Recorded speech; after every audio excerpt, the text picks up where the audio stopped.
Good day, Sir Winston Churchill. What an honor it is for us to have this casual chat with you today in 2026, thanks to 21st century technology. History has already coined you as a pillar of the free world, namely for changing the course of the Second World War. You are the wise and tenacious British bulldog who successfully woke up the American eagle, Roosevelt, and the Russian bear, Stalin, in order to join forces to face head on and stop Adolf Hitler. Moreover, you were able to write history at the same time you were actively making it. This makes you quite unique. Other than Julius Caesar, who also did this 2,000 years before your time. Quite an accomplishment. Before, beyond your fantastic historical achievements, you are renowned for many thoughtful quotes like focus is a survival skill and simple is harder than it looks.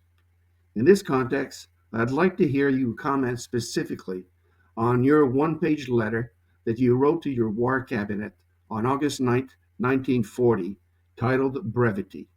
You started with these exact words: to do our work, we all have to read a mass of papers. Nearly all of them are far too long. This wastes time, while energy has to be spent in looking for the essential points. You encourage them to be concise, asking them to outline their idea on one page. Could you bring some more perspective on this way of thinking? Thank you, Jacques, for allowing me to break silence today. And yes, I do understand that I need to be as brief as possible since time is of the essence. I will then favor concision in the same way that I urged my war cabinet in 1940. My letter entitled Brevity aimed at getting all of them to focus on what is essential, on using less words, and on trying to maximize communication impact and time. We as a government were then leading a massive war alliance and UK was under heavy bombing. We had access to tons of information, so many divergent opinions and quick decisions to make. Clarity, concision, and impact were required at all times. With all due respect, there is a parallel to be made with business today in 2026. Luckily, there are far less damage and casualties than in 1940, but still, time is of the essence. Most people can write 10 pages in 1 hour, but if we demand more discipline from them, they can focus on the essential and write one impactful page in half an hour. Beware of those who do not write nor talk in order to save time. They lead to chaos.